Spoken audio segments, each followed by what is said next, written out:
That's not what we're talking about here. It's the same service, Counselor. Thank you, and the answer to my question is yes. Yes. Council Wheeler? Parliamentary inquiry, Governors. So we had this item, I believe it's the same item as a late item on the agenda for the 29th. And now it's on this agenda as what? A separate item. So what is this, are we doing both, or is the late item been? No, the late item was, It's no longer on the agenda. it's not on the agenda, that was removed. That was Because it was- removed by the governor and the agency? Well, this isn't late anymore, it's 2 weeks later. Not later, it's just later. Well, No, it's just part of the regular I didn't agenda. know a whole agenda could dissolve. I don't know if we've ever done this before, so I just. Well, if a I'm late just item, asking. if a late item doesn't move forward, then it's not late, it's put onto the regular agenda for the next meeting.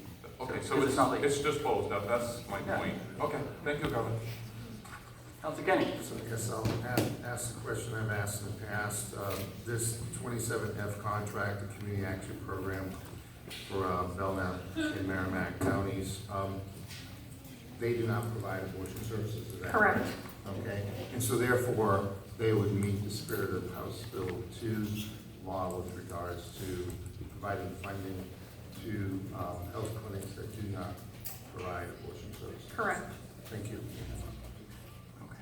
Yeah, Councilor Wheeler? Yeah, so, but to be clear, this is the same as it was a few weeks ago, that someone, a child could go into this clinic and get sterilized without their parental consent, correct? That's in the item. Thank you for your question. There are current federal regulations around that in our Title X programs, that they do not do sterilization for anyone under the age of 21. So why is it in this contract? It It doesn't is say that it in is the contract. incorporated within the guidelines. Within the detail of the contract, it says we shall follow the federal guidelines, and it is within those federal guidelines. All right, I'd like a copy of that, please. We will get that for you. So no, that is not allowed. Councilor Okay. Stevens? May I? So this organization, 72.9% of their budget comes from the state. The services that they are providing, mammograms, it's colostrophy.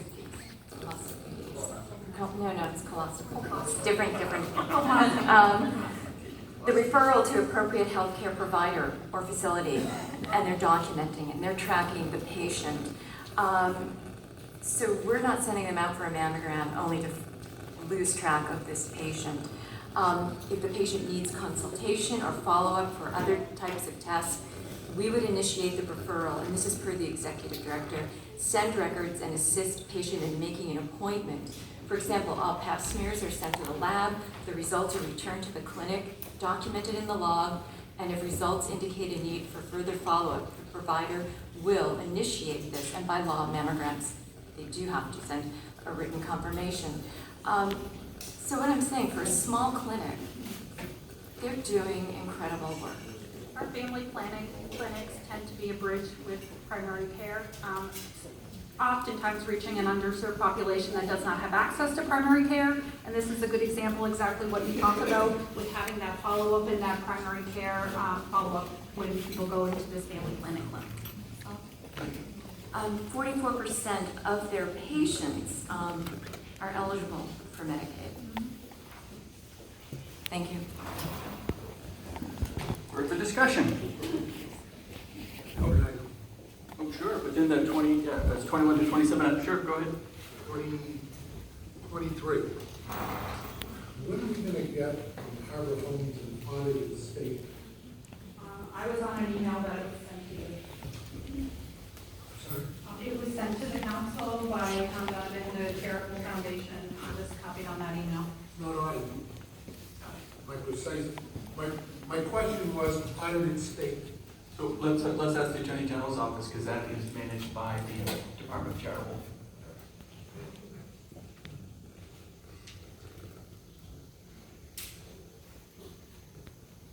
Councilor, I believe they provide audited statements at the end of a fiscal year. Their fiscal year, they don't provide those to us monthly. I don't believe they can provide those to us monthly. So I know Top Down have been provided their monthly financial statements for, I believe, August to you on September 27th. And the only way they met the agreement is that they were using their line of credit.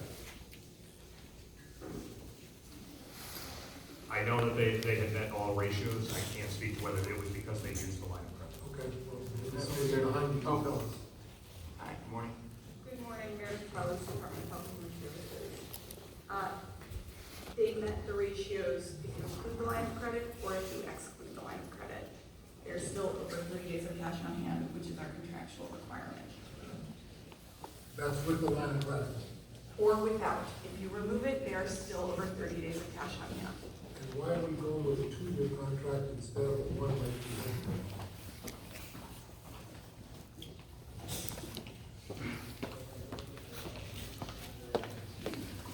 I'm gonna have the department director come up and speak to that.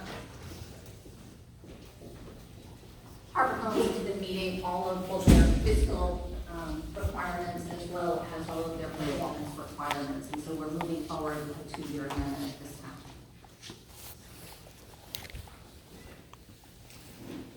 Further discussion?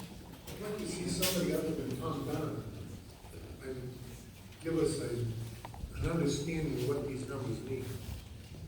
Because first look is they're not meeting the requirements. But that's only my opinion. Again, we have, I think Meredith within the Department of Health and Human Services has been tracking the numbers. I think she can answer some of those questions. Or if you have specific questions, maybe you want to send them directly. Do we want to answer them now, or do we want specific questions in writing or an explanation? For the Tom Donovan here. No. Well, maybe you can put it the next time, something you can cover, what you can already have, so you can ask them specific questions like you did in non-public. Further discussion on any of these items? Stephen? The financials are showing that they are within the standards in all of the categories. So potentially that should alleviate some concerns. Of course, we can have them come in, or if you have specific questions, always feel free to email me. Tom Director. So today is Wednesday, October 13, 2021. We are inside of the Executive Council members meeting at the New Hampshire Institute of Training, Police Academy Training The in numbers are Concord, factored into the ratio. New Hampshire. And Oh, wait, about 10-ish right now. Specific questions, we can answer them, or we can have Tom and the team come in and talk about either as part of this meeting or a breakfast meeting, whatever. And you can see a Further lot of discussion empty on chairs items because a 21 lot of people 27. were arrested. That you can see in the earlier videos. Okay, all in favor of items 21 to 27F, please signify by saying aye. Aye. Any opposed? No 123, no No. 127A, no 127E, and no 127F. No, I'll let you write it down. Yeah, sure. No 122, 24, 27E, and 27F. Anyone else in opposition to any of these contracts? Hearing none, all the contracts are approved. Moving on, I'll now ask for a motion to adopt agenda items 28 through 38C from the Department of Health and Human Services. From the Division of Behavioral Health, please note that item 33 is not being used. So moved. Any discussion?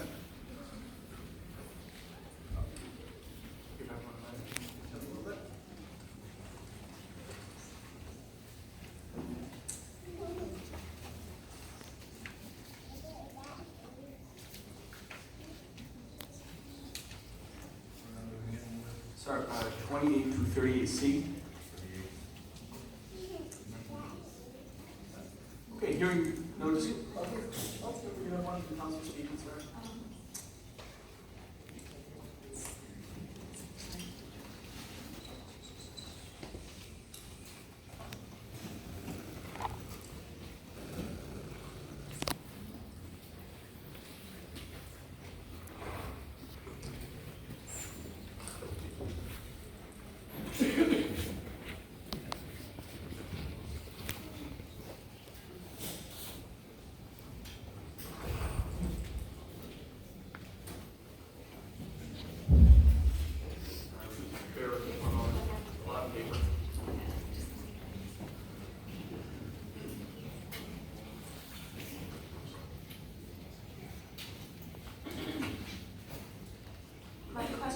pertains to contract items number 28 and 31.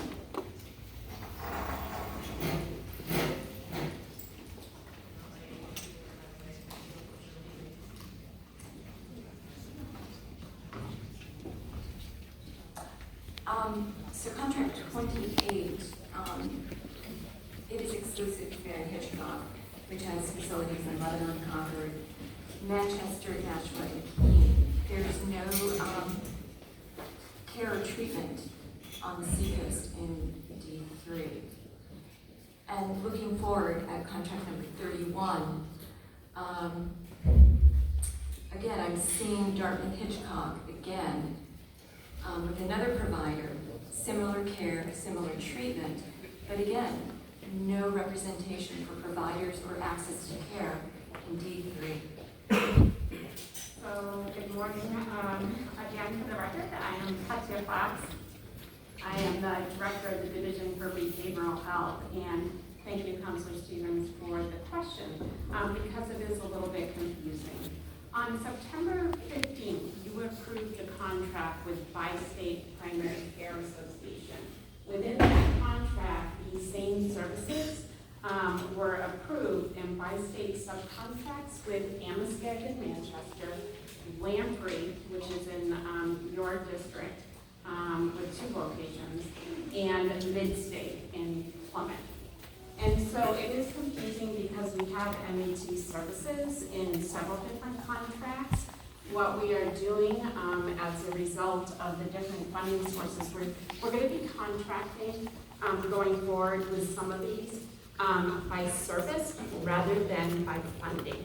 So the funding that you see here is with state opioid response funds, and some of the others are with Governor's Commission funds, CISA funds, and general funds. We want to eliminate the funding driving the contract, have the service drive the contract, and then have the funding follow and pull it all together. So it's not confusing, it's not broken up into different contracts.